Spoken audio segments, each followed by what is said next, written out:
ये वीडियो बनाने से पहले ना मैं इसको 200 किलोमीटर तक अभी तक चला चुका हूँ और मैंने इसको ऑफ रोडिंग में बहुत ही तोड़ा है और बहुत ही गंदे तरीके से इसको चलाया। मैंने इसको स्लश में चलाया, मैंने इसको ऐसे उबड़ खाबड़ रास्तों में चलाया जहाँ पे कि इसकी सस्पेंशन, इसकी चेसी मुड़ जानी चाहिए थी अगर एक कोई नॉर्मल सी कार चलाते। लेकिन इसके अंदर क्या फ़र्क आया और क्या ये देती है रेंज, वो अगर आपको देखना है तो ये वीडियो मिस मत करना, क्योंकि बीच बीच में बताता रहूँगा और आप कोई भी इंपॉर्टेंट पॉइंट मिस कर सकते हो।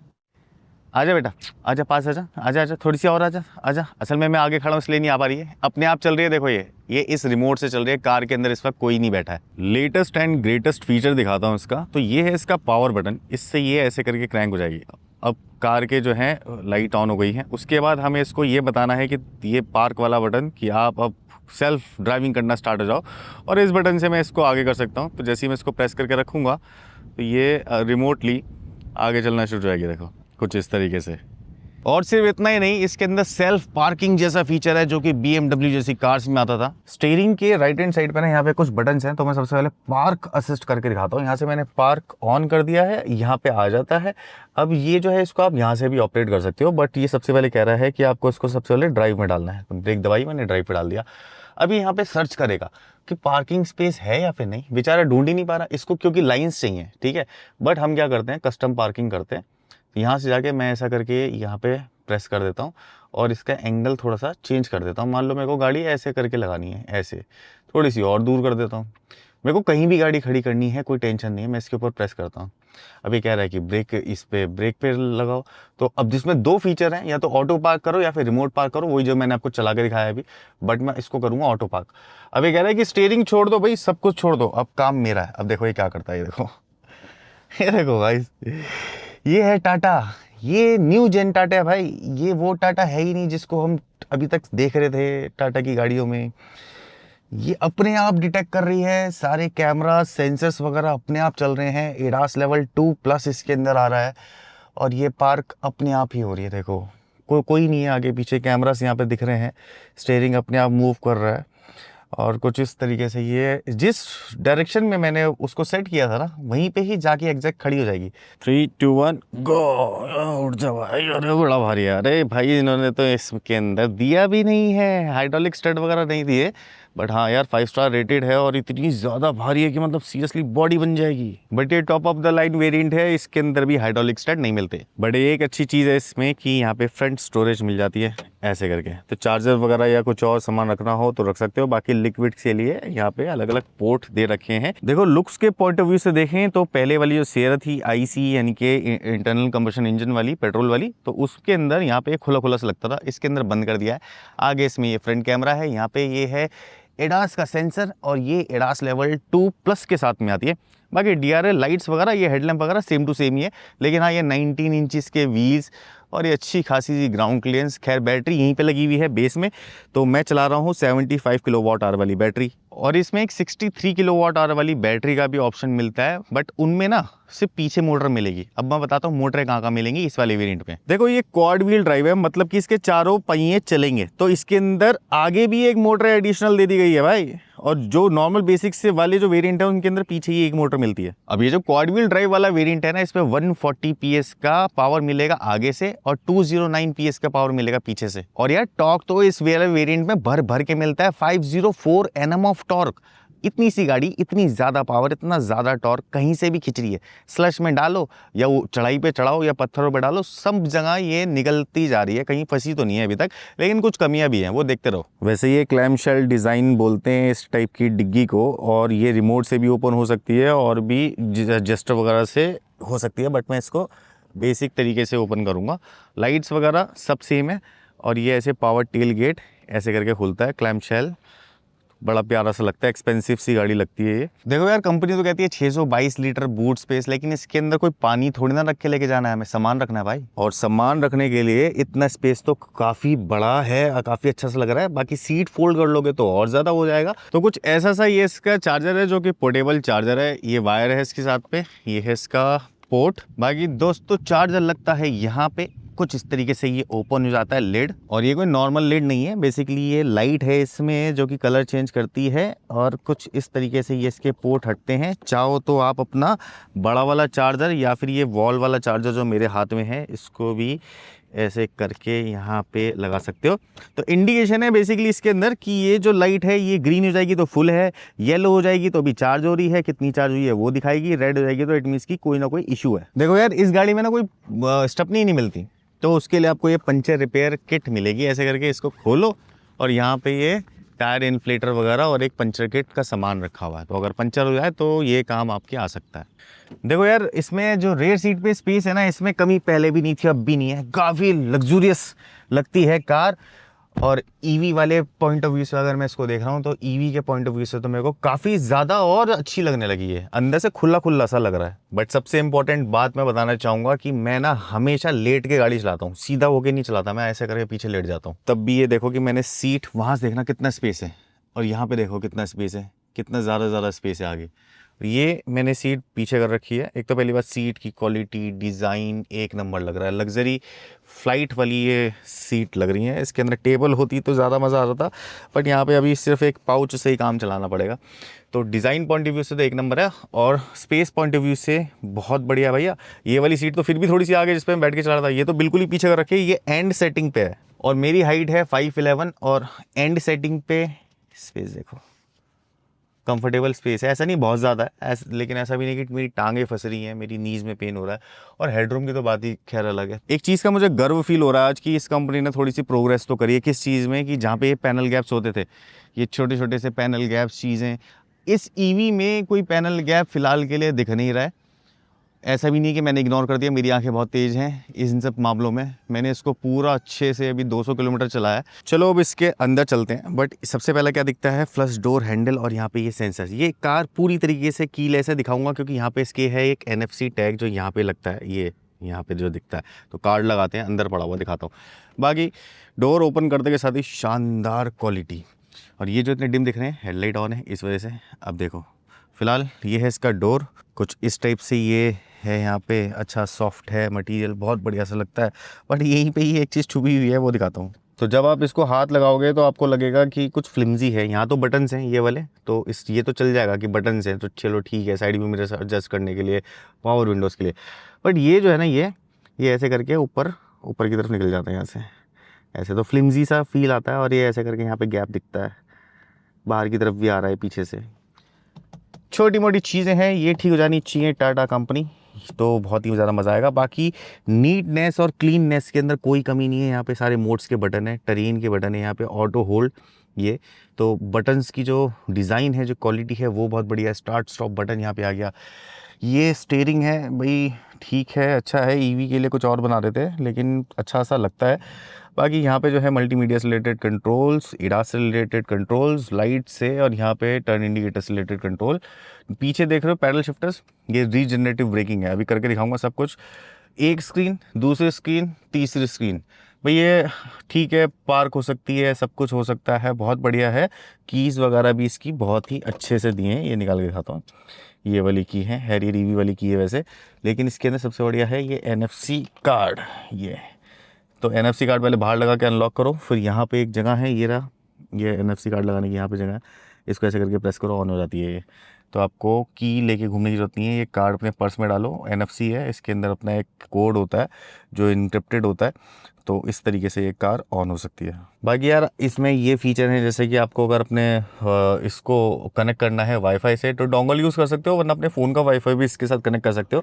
यहाँ पे कप होल्डर है, ये सब चीज़ें छोटे मोटे स्पेसिस हैं। इस तरफ ये है शिफ्टर आपका, जो अभी मैं बताने वाला हूँ। बाकी यहाँ पे है एक वायरलेस मोबाइल चार्जर, छोटी सी टिकट होल्डर, यहाँ पे रखने की जगह है। डीप है लेकिन ठीक है, कूल्ड नहीं है। और फिर ग्लव बॉक्स के अंदर लाइट मिल जाती है। और ये रहा कपड़ा, जिससे कि मैं बार बार साफ़ कर रहा हूँ इसकी स्क्रीन्स, क्योंकि जितनी बड़ी स्क्रीन्स होती हैं उतने ज़्यादा स्मजी हैंड्स उस पर लगते हैं तो निशान आ जाते हैं।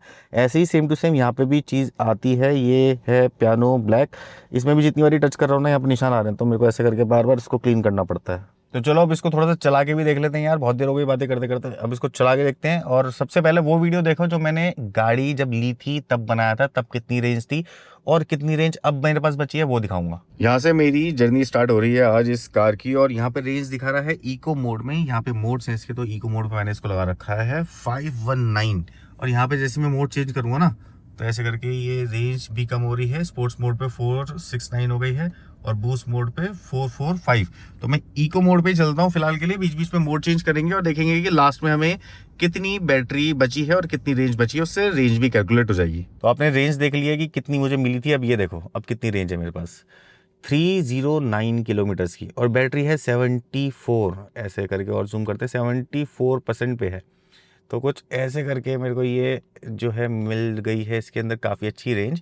लेकिन एक बात बताऊँ, अभी मैं इसके इको मोड पे हूँ ना, जैसे ही मैं ये मोड चेंज करता हूँ तो यहाँ पे ये चेंज हो जाएगी। ये देखो ये मोड चेंज किया, सिटी स्पोर्ट्स मोड पे आया, बूस्ट लगाना है तो और कम हो गई। लेकिन अगर मेरे को इको लगाना है तो मेरे को 309 की अभी भी दिखा रहा है 74% पे। और मैंने ये ज़्यादातर इको या सिटी पे ही चलाई है कार। तो अब मैं इसकी ड्राइव स्टार्ट करता हूँ। वैसे यहाँ का मौसम बहुत ज़्यादा ख़राब हो रहा है, तूफान सा आ रहा है यहाँ पे। तो चलो स्टार्ट करते हैं। ईवी चलाना, तो ईवी को मैं सबसे पहले लेके चलूंगा इसके इको मोड पे। तो इको मोड, ये इको मोड हमने कर दिया तो जो एम्बियंस लाइट है वो पूरी पूरी ग्रीन हो जाती है। हर जगह एम्बियंस लाइट आपको मिलेगी, ऊपर वाली ग्रीन नहीं हुई।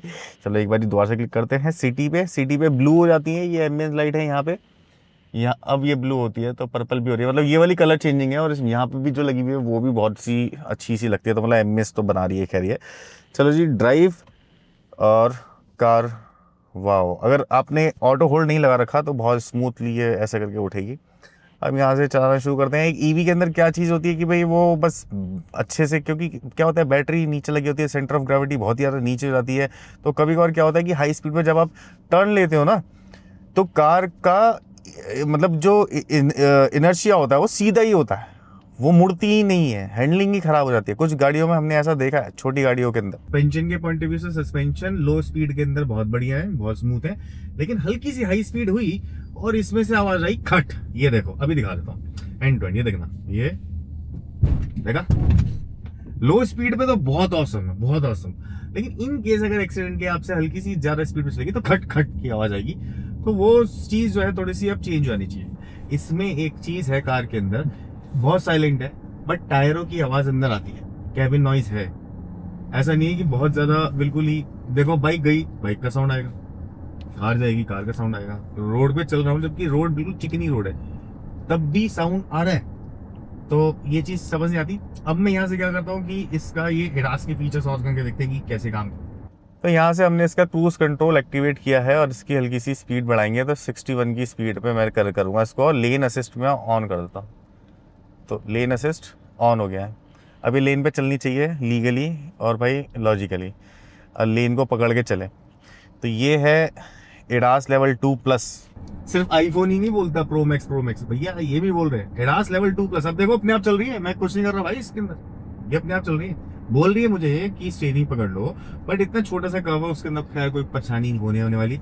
स्टीयरिंग छोड़ रखा है, थ्रॉटल ब्रेक से पैर हटा रखे हैं, अपने आप उसने ब्रेक मार दी है, लेकिन बहुत तेज ब्रेक कर दी है इसने।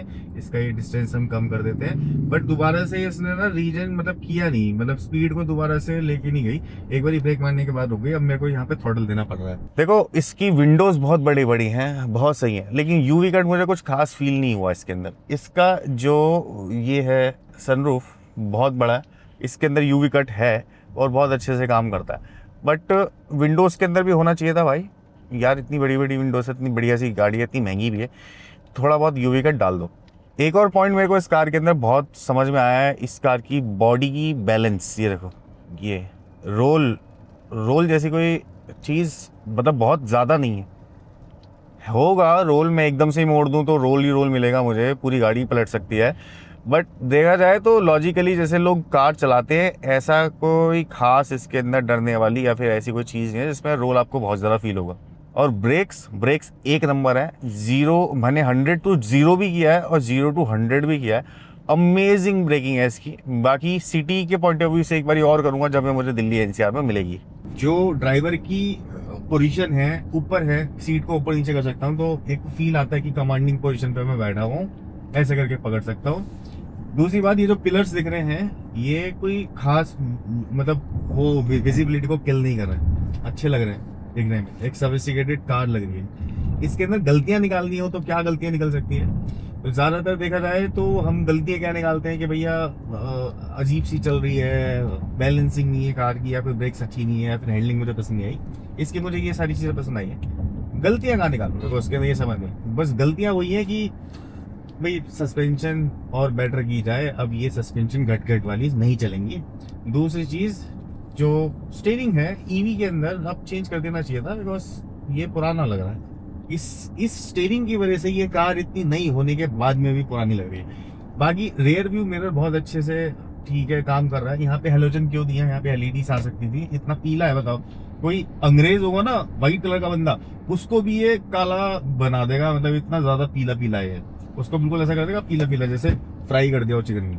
इसमें ना कुछ एडवांस फीचर हैं, वॉइस कमांड, जैसे देखा बोला सिया कमांड, ये बोल रही है सिया कमांड, तो कमांड वन तो मैं बोल नहीं रहा हूँ फिलहाल। ये देखो ये है इसका HUD, अभी वाइपर ऑन करता हूँ तो ये इसका HUD है, बहुत ही भाई बहुत फ्लोलेसली काम कर रहा है ये।